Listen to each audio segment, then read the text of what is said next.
Hello every one. അങ്ങനെ നമ്മൾ next ചാപ്റ്ററായ contemporary south Asia എന്നുള്ള ചാപ്റ്ററാണ് പഠിക്കാൻ പോകുന്നത്. കണ്ടംപററി സൗത്ത് ഏഷ്യ എന്ന് പറഞ്ഞാൽ സമകാലിക സൗത്ത് ഏഷ്യൻ രാജ്യങ്ങളുടെ കണ്ടീഷൻസ്, അവിടെ നടക്കുന്ന സംഭവങ്ങൾ. സൗത്ത് ഏഷ്യ എന്ന് പറഞ്ഞു കഴിഞ്ഞാൽ ഇന്ത്യ ഉൾപ്പെടെയുള്ള ആ ഒരു ഏരിയ, ഇന്ത്യ ഉള്ള ആ ഒരു താഴ്ഭാഗം, സൗത്ത് ഏരിയ ആണ് സൗത്ത് ഏഷ്യ എന്ന് പറയുന്നത്. South Asia includes Bangladesh, Bhutan, India, Maldives, Nepal, Pakistan and Sri Lanka.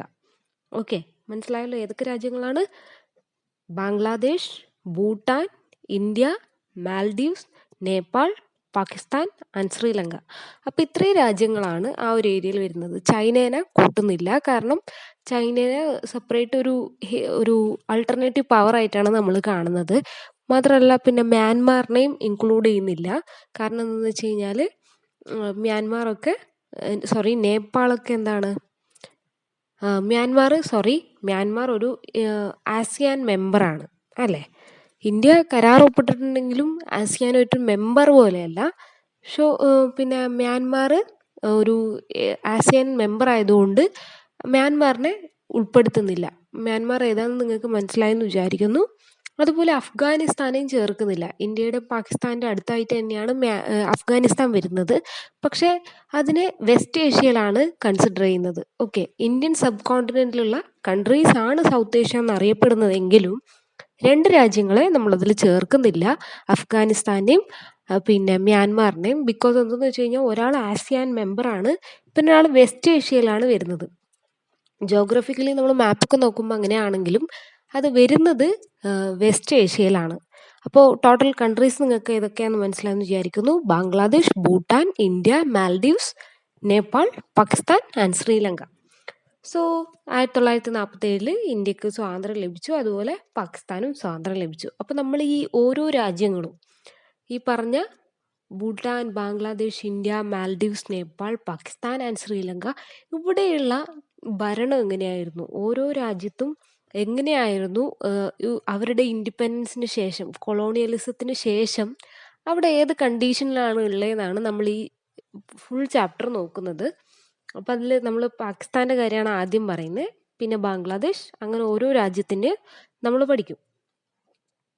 അപ്പോൾ ഈ ഓരോ രാജ്യത്തിനും ഓരോ തരത്തിലുള്ള പൊളിറ്റിക്സ് ആണെന്ന് നിങ്ങൾക്കും അറിയാമല്ലോ. കാരണം പാകിസ്ഥാനിൽ മിലിറ്ററി ഭരണം ഉണ്ടായിട്ടുണ്ട്, അതുപോലെ ഡെമോക്രസി ഉണ്ടായിട്ടുണ്ട്. പല രാജ്യങ്ങളിലും പല രീതിയിലാണ് ഡെമോക്രസിക്ക് ഉള്ളത്. സോ അപ്പോൾ ശ്രീലങ്ക എന്ന് പറയുന്നത് കൊളോണിയലിസത്തിന് ശേഷം ഇന്ത്യയെ പോലെ തന്നെ ഡെമോക്രാറ്റിക് കൺട്രിയാണ്, ജനാധിപത്യമുള്ള ഒരു രാജ്യമാണ് ശ്രീലങ്ക. ബംഗ്ലാദേശും പാകിസ്ഥാനും ഒക്കെ മിലിറ്ററി റൂൾ, അതായത് മിലിറ്ററി ഭരണം അനുഭവിച്ചിട്ടുള്ള രാജ്യങ്ങളാണ്. അതുപോലെ തന്നെ ഡെമോക്രസിയും അനുഭവിച്ചിട്ടുണ്ട്. അപ്പോൾ പോസ്റ്റ് കോൾഡ് വാറിൻ്റെ ടൈംസിലൊക്കെ ആദ്യമൊക്കെ അവിടെ എന്തായിരുന്നു, മിലിറ്ററി റൂളായിരുന്നു. അതായത് മിലിറ്ററിയിലെ ജനറൽസ് വന്നിട്ട് ഭരിക്കുക, രാജ്യത്തിൻ്റെ കാര്യങ്ങൾ നോക്കുക. നേപ്പാളിലെന്ന് വെച്ച് കഴിഞ്ഞാൽ അവിടെ മൊണാർക്കിയാണ്, അവിടെ രാജാവ് തന്നെയാണ്, ഇല്ലെങ്കിൽ ഒരാളാണ് എല്ലാ കാര്യങ്ങളും തീരുമാനിക്കുന്നത്. പക്ഷേ ഇപ്പോൾ പ്രസൻ്റ് ആയിട്ട് എന്താ ചെയ്തിട്ടുള്ളതെന്ന് വെച്ചാൽ അവിടെ ഒരു ഗവൺമെൻറ് ഉണ്ട്. ഈ ഗവൺമെൻറ്റിൻ്റെ റൂളിനനുസരിച്ചാണ് അവിടെ രാജഭരണം നടക്കുന്നത്. ഓക്കെ, ഇപ്പോൾ നിങ്ങളത് കേട്ടിട്ടുണ്ടാവും, യുണൈറ്റഡ് കിങ്ഡം, എവിടെയാണ്, ഇംഗ്ലണ്ടിലൊക്കെ രാജകുമാരിയൊക്കെ ഇപ്പോഴും ഉണ്ട്, ക്യൂനൊക്കെ ഉണ്ട്, ക്യൂൻ എലിസബത്ത് ഒക്കെ പറഞ്ഞിട്ട്.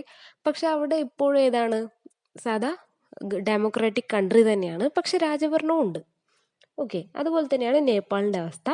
ഭൂട്ടാനിൽ എങ്ങനെയാണെന്ന് വെച്ച് കഴിഞ്ഞാൽ അവിടെയും മൊണാർക്കി തന്നെയാണ്, കിങ് ഉണ്ട്. കിങ്ങിൻ്റെതായ അധികാരങ്ങളുണ്ടെങ്കിലും അതും ഡെമോക്രസീൻ്റെ അണ്ടറിലാണ്. നേപ്പാളിലൊരു തിരുത്തുള്ളത്, അവിടെ കംപ്ലീറ്റ് മൊണാർക്കിയാണ്, രാജാവ് പറയുന്ന പോലെയാണ് എല്ലാവരും കേൾക്കുന്നത് നേപ്പാളിൽ. സോ നെക്സ്റ്റ് നമുക്ക് മാൽഡീവ്സിൻ്റെ കാര്യം പറയാം. മാൽഡീവ്സ് ഒരു റിപ്പബ്ലിക്കാണ്, അവരുടേതായ ഭരണവും കാര്യങ്ങളൊക്കെയുള്ള രാജ്യമാണ് മാൽഡീവ്സ്. സോ അപ്പോൾ നിങ്ങൾക്ക് എല്ലാത്തിൻ്റെ ഒരു ഐഡിയ കിട്ടിയിട്ടുണ്ടാവും. ശ്രീലങ്ക ഡെമോക്രാറ്റിക് ആണ്, ഇന്ത്യ ഡെമോക്രാറ്റിക് ആണ്, പാകിസ്ഥാനും ബംഗ്ലാദേശും സെയിം ടൈം മിലിറ്ററി റൂളും അനുഭവിച്ചിട്ടുണ്ട്, അതുപോലെ തന്നെ സിവിലിയൻ ഗവൺമെൻറ്, അതായത് ഡെമോക്രസിയും ഉണ്ടായിട്ടുണ്ട്. നേപ്പാളിൽ കംപ്ലീറ്റ് മൊണാർക്കിയാണ്. ഭൂട്ടാനിൽ എന്താണ്, കിങ് ഉണ്ട്, സെയിം ടൈം മൊണാർക്കിയാണ്, സിവിലിയൻ ഗവൺമെൻറ് കൂടി ഉണ്ട്. മാൽഡീവ്സ് ഒരു റിപ്പബ്ലിക്കാണ്. സോ നെക്സ്റ്റ് ഇനി പറയാനുള്ളത് എന്താണ് പാകിസ്ഥാനിലെ ചരിത്രം. പാകിസ്ഥാൻ്റെ ചരിത്രമാണ് നമ്മളിനി പറയാൻ പോകുന്നത്. അപ്പോൾ ഇന്ത്യക്കും പാകിസ്ഥാനും ഒരുമിച്ചാണ് സ്വാതന്ത്ര്യം കിട്ടിയതെന്ന് നിങ്ങൾക്കറിയാം. രണ്ടുപേർക്കും എപ്പോഴാണ്? 1947 തന്നെയാണ് കിട്ടുന്നത്. ആഗസ്റ്റ് 14 പാകിസ്ഥാൻ്റെയും ആഗസ്റ്റ് 15 ഇന്ത്യയുടെ ആയിട്ടാണ് സെലിബ്രേറ്റ് ചെയ്യുന്നത്. അതിൽ നമ്മൾ മനസ്സിലാക്കേണ്ടത് പാകിസ്ഥാനിൽ 1958 തൊട്ട് 1958 തൊട്ട് 1969 വരെ ജനറൽ അയൂബ് ഖാനാണ് ഭരിച്ചുകൊണ്ടിരുന്നത്. ജനറൽ അയൂബ് ഖാൻ, അതായത് സ്വാതന്ത്ര്യം കിട്ടിയതോടുകൂടി ഇദ്ദേഹമാണ് ആ രാജ്യത്തെ ഭരിക്കുന്നത്. പക്ഷെ അദ്ദേഹത്തിനോ അദ്ദേഹത്തിൻ്റെ ഓഫീസിനോ വലിയൊരു ഒരു എഫക്റ്റ്, ഈ ഒരു സാറ്റിസ്ഫാക്ഷൻ ഉണ്ടായിരുന്നില്ല ഇയാളുടെ ഭരണത്തോട് കാരണം, അയൂബ് ഖാൻ്റെ. സോ എന്തായെന്ന് വെച്ച് കഴിഞ്ഞാൽ ഈ സമയത്താണ് എന്തൊക്കെ നടക്കുന്നത്? ഇൻഡോ പാക് വാറൊക്കെ നടക്കുന്നത് 1959 1969 കാലഘട്ടത്തിലാണ്. സോ അറ്റ് ദാറ്റ് ടൈം എന്ത് ചെയ്തെന്ന് വെച്ച് കഴിഞ്ഞാൽ മിലിറ്ററി ജനറൽ അയൂബ് ഖാനിൽ നിന്നും അഡ്മിനിസ്ട്രേഷൻ അധികാരം പിടിക്കുകയാണ്. അങ്ങനെ ജനറൽ യഹ്യ ഖാൻ എന്ന് പറയുന്ന ഒരു ഓഫീസർ ആ ഭരണം ഏറ്റെടുക്കുകയാണ്. അപ്പോൾ ആ സമയത്താണ് ആ മിലിറ്ററി റൂളിൻ്റെ കാലഘട്ടത്തിലാണ് ബാംഗ്ലാദേശ് ക്രൈസിസ് ഒക്കെ ഉണ്ടാകുന്നത്. ഇന്ത്യ ആയിട്ട് യുദ്ധം ഉണ്ടാകുന്നതൊക്കെ ആ ടൈമിലാണ്. ഇന്ത്യ പാക് വാറൊക്കെ ഉണ്ടാകുന്നത് യഹ്യ ഖാൻ്റെ സമയത്താണ്. അപ്പോൾ അദ്ദേഹം ഭരിച്ചത് 1969 to 1971, 1969 തൊട്ട് 1971 വരെ യഹ്യ ഖാൻ. 1958 ജനറൽ അയൂബ് ഖാൻ ആയിരുന്നു 1969 വരെ. അതിന് ശേഷം എന്തുണ്ടായി? താഷ്കന്റ് ട്രീറ്റി അങ്ങനെയുള്ള കാര്യങ്ങളൊക്കെ അതിൻ്റെ ഇടയിൽ നടന്നു. 1969 തൊട്ട് 71 വരെ യഹ്യ ഖാൻ ആയിരുന്നു. അത് കഴിഞ്ഞിട്ടാണ് നെക്സ്റ്റത്തെ ആൾ വരുന്നത്. അതാണ് സുൽഫിക്കർ അലി ഭൂട്ടോ. എന്ന് പറയുന്ന നെക്സ്റ്റ് ഒരു ആള് ഗവൺമെൻറ് ലീഡർഷിപ്പ് വരുന്നത്. അവിടെ ഡെമോക്രസി ആയിരുന്നിരിക്കാം. അപ്പോൾ ആ സമയത്ത് സുൽഫിക്കർ അലി ഭൂട്ടോ വരുന്നു 1971 തൊട്ട് 1977 വരെ. അപ്പോൾ അതൊരു ഡെമോക്രാറ്റിക് ഭരണമായിരുന്നു, ജനാധിപത്യമായിരുന്നു. പക്ഷെ എന്ത് ചെയ്തെന്ന് വെച്ച് കഴിഞ്ഞാൽ നേരത്തെ അയൂബ് ഖാനിൽ നിന്നും പിന്നെ നമ്മുടെ യഹ്യ ഖാൻ ഭരണം പിടിച്ചെടുത്ത പോലെ തന്നെ സുൽഫിക്കർ അലി ഭൂട്ടോന്റെ കയ്യിൽ നിന്ന് ജനറൽ സിയ ഉൽ ഹക്ക് ഭരണം പിടിക്കുകയാണ്. അപ്പോൾ 1988 വരെ ജനറൽ സിയ ഉൽ ഹക്കിന്റെ ഭരണം നീണ്ടു നിന്നു. General Ayub Khan 1958 to 1969, Yahya Khan 1969 to 1971, Zulfikar Ali Bhutto 1971 to 1977, general Zia ul Haq 1977 to 1988. അപ്പം അതൊരു ടൈം ലൈനും പഠിച്ചു വെക്കുക. പിന്നെ അത് കഴിഞ്ഞിട്ടായിട്ട് ജനറൽ സിയ ഉൽ ഹക്കിന്റെ കാലശേഷമായിരിക്കാം 1988 1988 ബേനസീർ ഭൂട്ടോ, നവാസ് ഷെരീഫ്, നിങ്ങൾ കേട്ടിട്ടുണ്ടാവാം. ബേനസീർ ഭൂട്ടോയും അതുപോലെ നവാസ് ഷെരീഫും കൂടി ചേർന്ന് ഒരു ഡെമോക്രാസി വഴി ഒരു ഗവൺമെന്റ് ഉണ്ടാക്കുകയാണ് 1988 തൊട്ട് 1999 വരെ. അപ്പൊ ഈ ടൈമിനാണ് കാർഗിൽ വാറൊക്കെ ഉണ്ടാവുന്നത്. പിന്നെ 1999 ജനറൽ പർവേസ് മുഷറഫ് 1999 തൊട്ട് 2008 വരെ ആ രാജ്യം ഭരിക്കുന്നത്. അതിനുശേഷം 2008 തൊട്ട്, അതായത് ജനറൽ പർവേസ് മുഷറഫിന്റെ കാലത്തിന് ശേഷം തൊട്ട് എന്താന്ന് വെച്ച് കഴിഞ്ഞാൽ പാകിസ്ഥാനിൽ ജനറൽ മിലിറ്ററി എല്ലാം പോയി ഡെമോക്രസിയാണ് നടക്കുന്നത്. ഇപ്പൊ അവിടുത്തെ പ്രസിഡന്റ് എന്ന് പറയുന്നത് ഇമ്രാൻ ഖാൻ ആണ്. ഒരു ക്രിക്കറ്റ് പ്ലെയർ ആയിരുന്നു എന്നൊക്കെ നിങ്ങൾ കേട്ടിട്ടുണ്ടാവാം. സോ ഇതൊന്ന് ഓർത്തു വെക്കുക. ഇപ്പോൾ പാകിസ്ഥാന്റെ ഭാഗത്തുനിന്ന് ഒരു ക്വസ്റ്റ്യൻ, നമുക്ക് എക്സാമിന് ക്വസ്റ്റ്യൻ ഈ ഭാഗത്തുനിന്ന് വരികയാണെങ്കിൽ ഏറ്റവും കൂടുതൽ ചോദിക്കാൻ സാധ്യതയുള്ള ഒരു ക്വസ്റ്റ്യൻ ആണിത്. Reasons behind Pakistan's failure in building A stable democracy. ഇപ്പം ഇന്ത്യ സ്വാതന്ത്ര്യം കിട്ടിയത് തൊട്ട് എന്താണ്? ഡെമോക്രാറ്റിക് ആണ്, ജനാധിപത്യമാണ് ഫോളോ ചെയ്യുന്നത്. സോ പക്ഷെ പാകിസ്ഥാനിൽ അങ്ങനെയല്ല. നിങ്ങൾക്ക് ഇപ്പോൾ ആ ടൈം ലൈൻ നോക്കിയപ്പോൾ മനസ്സിലായിട്ടുണ്ടാവും. മിലിറ്ററി വരുന്നു, അതുപോലെ തന്നെ നോർമൽ ഡെമോക്രസിയും വരുന്നുണ്ട്. ഇതിങ്ങനെ മിക്സ്ഡ് ആയിട്ട് പോയിക്കൊണ്ടിരിക്കുകയാണ്. എന്തുകൊണ്ടായിരിക്കും ഇങ്ങനെ ആവുന്നുണ്ടാവുക? നിങ്ങൾക്ക് നിങ്ങളുടേതായ ഒരു അഭിപ്രായം ഉണ്ടാവും. പക്ഷെ അതിൻ്റെ റീസൺസ് ആയിട്ട് പറയുന്നത് എന്തൊക്കെയാണെന്ന് വെച്ച് കഴിഞ്ഞാൽ, ഫസ്റ്റ് റീസൺ 4 റീസൺസ് ആണുള്ളത്. 4 ഓർത്ത് വെക്കുക. First one, social dominance of military, clergy, and land-owning aristocracy has led to frequent overthrow of elected governments and establishment of a military government. അതായത് സോഷ്യൽ ഡോമിനൻസ് ഓഫ് മിലിറ്ററി. അപ്പം ആളുകൾക്കൊരു വിചാരമുണ്ട് military ഉണ്ടെങ്കിൽ എന്താവും, അത് നല്ല രീതിയിൽ ഭരണം കൊണ്ടുപോകും. ഇല്ലെങ്കിൽ എന്ന് വെച്ചാൽ സോഷ്യൽ ഡോമിനൻസ്, അതായത് സമൂഹത്തിൽ ഉയർന്ന നിലയിലുള്ള ആൾക്കാരുണ്ടാവും.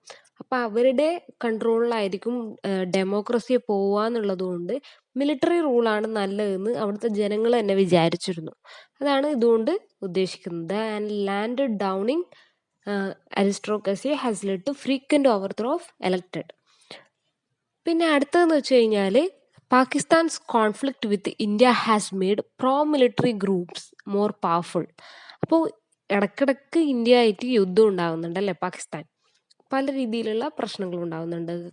കാർഗിൽ വാർ ഒക്കെ അതിന് എക്സാമ്പിളാണ്. സോ ഇതുവഴി ജനങ്ങൾക്കൊരു തിങ്കിങ് ആണ്, ജനങ്ങൾക്ക് അല്ലെങ്കിൽ ഗവൺമെൻറ്റിന് തന്നെ ഒരു തിങ്കിങ് ആണ്. എന്തെന്ന് വെച്ച് കഴിഞ്ഞാൽ എപ്പോഴും ഇങ്ങനെ പ്രശ്നമാണ്. അപ്പോൾ ഒരു ഡെമോക്രസിക്ക് ഇതൊന്നും തടയാൻ പറ്റില്ല, മിലിറ്ററി തന്നെ ഇതിന് വേണം. സോ ഇന്ത്യ ആയിട്ടുള്ള കോൺഫ്ലിക്റ്റ് നേരിടാൻ പാകിസ്ഥാൻ്റെ മിലിറ്ററിക്ക് മാത്രമേ പറ്റുള്ളൂ എന്നുള്ളൊരു കൺസെപ്റ്റ് കൊണ്ടാണ് ഇങ്ങനെയുള്ള അവിടെ ഡെമോക്രസി തകരുന്നതെന്നാണ് പറയുന്നത്. Third one, the lack of genuine international support for democratic rule in Pakistan has further encouraged the military to continue its dominance. എന്താ ഉദ്ദേശിക്കുന്നത്?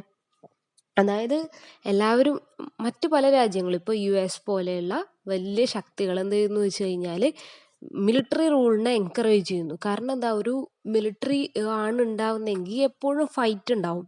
സോ അതുവഴി അവർക്ക് ആയുധം രാജ്യത്തേക്ക് വരുത്താം അല്ലേ. US ഒക്കെ ആയുധ വിപണിയൊക്കെ വളരെ വലിയ ആയുധ വിപണിയൊക്കെ ഉള്ളതാണ്. സോ അതുവഴി ആ രാജ്യത്തിൻ്റെ പൈസ ഒരുപാട് ആ രാജ്യത്തിന് കിട്ടും. അപ്പോൾ ഒരു ജെനുവിൻ ആയിട്ടുള്ള സപ്പോർട്ട് കിട്ടിയിട്ടില്ല. ജെനുവിൻ എന്ന് പറഞ്ഞാൽ എന്താ, ആത്മാർത്ഥമായ ഒരു സപ്പോർട്ട് ഒരിക്കലും മറ്റ് രാജ്യങ്ങൾ കൊടുത്തിരുന്നില്ല. എല്ലാവരും തന്നെ എന്താണ്, ഇതിനെയാണ്, മിലിറ്ററി റൂളിനെയാണ് പ്രൊമോട്ട് ചെയ്തത്. അവിടെ മിലിറ്ററി മതി എന്നുള്ള ഒരു കൺസെപ്റ്റായിരുന്നു മറ്റ് രാജ്യങ്ങൾക്ക് ഉണ്ടായിരുന്നത്. പക്ഷെ ആരും തന്നെ മിലിറ്ററി വേണ്ട, ഡെമോക്രസിയാണ് നല്ലത് എന്നുള്ളൊരു തിങ്കിങ് ആ രാജ്യത്തോടും മറ്റുള്ളവർ കാണിച്ചില്ല. Last one, United States and other Western countries have encouraged military authoritarian rule in the past for their own reasons. Given their fear to threat of what they call global Islamic terrorism, apprehension that Pakistan nuclear arsenal might fall into the hands of these terrorist groups. അപ്പോൾ ഒരു genuine support കിട്ടിയില്ല എന്ന് നമ്മൾ നേരത്തെ പറഞ്ഞു. അതിൻ്റെ continuation ആയിട്ട് തന്നെ വേണമെങ്കിൽ നമുക്ക് ഈ 4ാമത്തെ പോയിന്റ് പറയാം, ഗ്ലോബൽ ഇസ്ലാമിക് ടെററിസം. അതായത് നമ്മുടെ ലോകത്ത് പലയിടത്തുമായിട്ട് ഈ ഗ്ലോബലി ടെററിസം ഉണ്ട് അല്ലേ. ഇസ്ലാമിക് ടെററിസം ഉണ്ട്, പല രീതിയിലുള്ള ടെററിസം ഉണ്ട്. അപ്പോൾ പാകിസ്ഥാനിൽ കുറച്ചും കൂടെ അത് സ്ട്രോങ് ആണ് ഇങ്ങനെയുള്ള ഗ്രൂപ്പ്സ്. സോ അതുകൊണ്ട് തന്നെ ഇങ്ങനെയുള്ള ഗ്രൂപ്പുകളെ കൺട്രോൾ ചെയ്യാൻ മിലിറ്ററിക്ക് മാത്രമേ സാധിക്കുള്ളൂ എന്ന് US-ഉം മറ്റു രാജ്യങ്ങളും അവരെ മിലിറ്ററി അതോറിറ്റേറിയൻ ആവാൻ വേണ്ടി സപ്പോർട്ട് ചെയ്തു. ബിക്കോസ് എന്തിനാന്ന് വെച്ച് കഴിഞ്ഞാൽ നിങ്ങൾക്കറിയാം, പാകിസ്ഥാൻ ഒരു ന്യൂക്ലിയർ പവറുള്ള കൺട്രിയാണ്, ഇന്ത്യയും ന്യൂക്ലിയർ പവറുള്ള കൺട്രിയാണ്. എന്താണ് ന്യൂക്ലിയർ പവർ? അതൊരു വെപ്പണാണ്. അത് ഉപയോഗിച്ച് കഴിഞ്ഞാൽ ആ ഒരു ഏരിയയിലുള്ള കംപ്ലീറ്റ് തിങ്സും ഡിസ്ട്രോയിഡ് ആയി പോവും, ഒരു വലിയ ഡിസാസ്റ്റർ ആയിട്ട് മാറും. സോ അപ്പോൾ ഇങ്ങനെയുള്ള ഒരു സംഭവമുള്ള രാജ്യത്തിന് ഡെമോക്രസി ഉണ്ടെങ്കിൽ എപ്പോൾ വേണമെങ്കിൽ ഡെമോക്രസീനെ ഇല്ലാണ്ടാക്കാൻ ടെററിസ്റ്റ് ഗ്രൂപ്പുകൾക്ക് പറ്റും. ഇപ്പോൾ ഭരണത്തിലിരിക്കുന്ന ആരെങ്കിലും 4-5 പേരെ കൊന്നു കഴിഞ്ഞാൽ ആ കംപ്ലീറ്റ് ഭരണം തന്നെ ഇല്ലാണ്ടായി പോകും. സെയിം ടൈം ഒരു മിലിറ്ററി റൂളാണെങ്കിൽ ആളുകളെ പേടിപ്പിച്ച് ആ ഒരു ടെററിസത്തിനെതിരെ മിലിറ്ററിക്ക് നിൽക്കാൻ പറ്റുന്നതാണ് അവരുടെ ഒരു വിശ്വാസം. അതാണ് യുണൈറ്റഡ് സ്റ്റേറ്റ്സും വെസ്റ്റേൺ കൺട്രീസും പറയുന്നത്. അപ്പോൾ ആദ്യത്തെ പോയിന്റ് എന്തായിരുന്നു? Social dominance of military. Second one, Pakistan's conflict with India. Last one, lakh of genuine international support.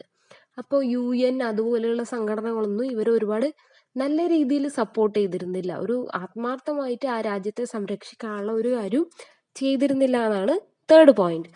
Fourth one, ഇതാണ് ഗ്ലോബൽ ഇസ്ലാമിക് ടെററിസത്തിന് ഈ ന്യൂക്ലിയർ പവേഴ്സ് ഉള്ള രാജ്യങ്ങളെ ഈ ടെററിസ്റ്റ് ഗ്രൂപ്പുകൾ കൈയെടുക്കുകയാണെങ്കിൽ എന്താവും, ആ രാജ്യവും ചുറ്റുമുള്ള രാജ്യങ്ങളൊക്കെ കഷ്ടത്തിലാവും. സോ അതുകൊണ്ട് എന്താ ചെയ്തതെന്ന് വെച്ച് കഴിഞ്ഞാൽ മിലിറ്ററി ഭരണമാണ് നല്ലതെന്ന് അവിടെ പല രാജ്യങ്ങളും അവരോടായിട്ട് എൻകറേജ് ചെയ്യാണ് ഉണ്ടായത്. നെക്സ്റ്റ് ക്ലാസ്സിൽ നമുക്ക് ബംഗ്ലാദേശിനെ കുറിച്ച് പറയാം. ബംഗ്ലാദേശിന്റെ ഭരണവും കാര്യങ്ങളും. ഇത് മനസ്സിലായെന്ന് വിചാരിക്കുന്നു.